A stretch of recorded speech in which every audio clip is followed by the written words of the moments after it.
Hello everyone, আসসালামু আলাইকুম। অনেক দিন পরে চলে আসলাম নতুন একটা ভিডিও রেসিপি নিয়ে। আশা করছি সবার ঈদ এবং রোজা ভালো কেটেছে, আমাদেরও ভালো কেটেছে আলহামদুলিল্লাহ। চলুন আজকে একটু নতুন হালকা লাইট রেসিপি ট্রাই করি। হ্যাঁ, রোজার সময় আমরা বিভিন্ন রকম রেসিপি তৈরি করেছি, সেই সময়কারই একটা ভিডিও আমি আপনাদের জন্য রেখেছি।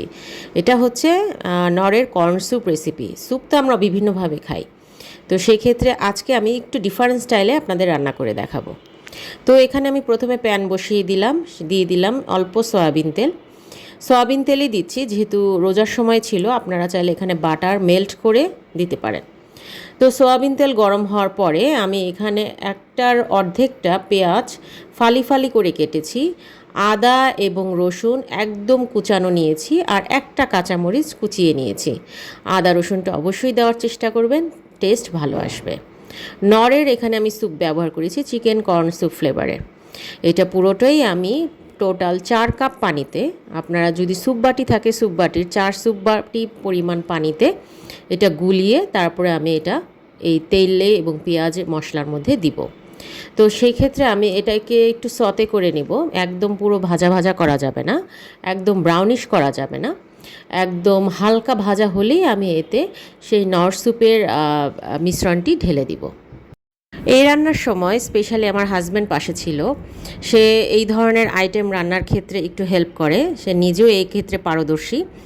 সো এই ক্ষেত্রে সে পাশে দাঁড়িয়ে আমাকে অনেক ইনস্ট্রাকশন দিচ্ছিল, এবং এই রান্নার লবণটাও কিন্তু সে আইডিয়া করে দিয়ে দিয়েছে।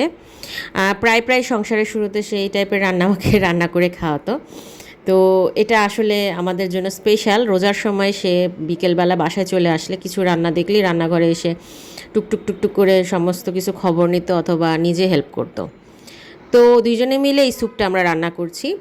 তো এখানে আমি এই স্যুপটা হতে হতে আমি এখানে একটা ডিম ফেটিয়ে নিব। এখানে সামান্য একটু ডিমে লবণ দিয়ে নিব, 1 চিমটি পরিমাণ।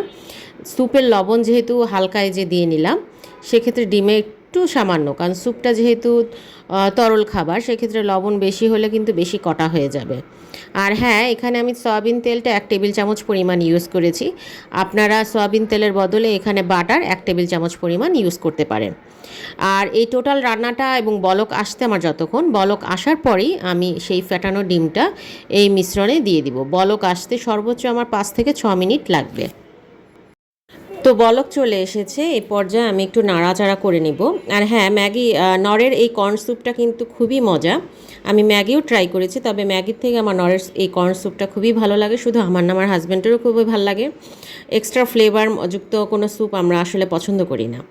এখানে আমি সামান্য চিমটি পরিমাণ একটু গোলমরিচের গুঁড়া নিয়ে নিলাম। গোলমরিচের গুঁড়া দিয়ে এটা বারে বারে একটু নাড়াচাড়া করতে হবে। তো ওইটা বলক আসার পরে এখানে 5 থেকে 6 মিনিট বলক চলে আসার পরে গোলমরিচের গুঁড়াও দেওয়ার পরে বলক চলে এসেছে। এই পর্যায়ে ফাটানো ডিমটা দিয়ে আমাকে খুব বারে বারে 2-3 মিনিট নাড়াচাড়া করে দিতে হবে, এবং চুলার জালটা এই পর্যায়ে মিডিয়াম করে দিতে হবে। বেশি হাই জাল হলে বলক এসে পড়ে যাবে। আস্তে আস্তে ডিমটা ফেটে গেলে চুলার জালটা একদম কমিয়ে দিতে হবে। তবে এক্ষেত্রে একটু নাড়াচাড়া এই কারণেই করতে হবে যাতে ডিমটা একদম বড় আকারের দলা না পাকিয়ে যায়। ফেটানো ডিম যদি আপনি নাড়াচাড়া না করে দেন, দলা পাকিয়ে যাবে, এরকম ঝুরা ঝুরা হবে না। তো প্রায় 4-5-6 মিনিটের মধ্যেই আমার সুন্দর একটা ডিলিশিয়াস স্যুপ রেডি। রেস্টুরেন্টে আর কষ্ট করে ভেজাল জিনিস খেতে হবে না, ঘরেই আপনারা সুন্দর পরিবেশে একদম ভেজালবিহীন স্যুপ রান্না করে পরিবারের সাথে এনজয় করতে পারেন। যারা ডায়েট সচেতন তারা ডায়েটেও এই রান্না অবশ্যই খেতে পারেন, কোনো অসুবিধা নেই। সয়াবিন তেলের বদলে বাটার দিয়ে আপনারা এই রেসিপি ট্রাই করতে পারেন। আশা করছি রেসিপিটি আপনাদের ভালো লাগবে। ভালো লাগলে অবশ্যই চ্যানেলটি সাবস্ক্রাইব করে আমাদের পাশে থাকবেন, দোয়া রাখবেন। আসসালামু আলাইকুম সবাইকে।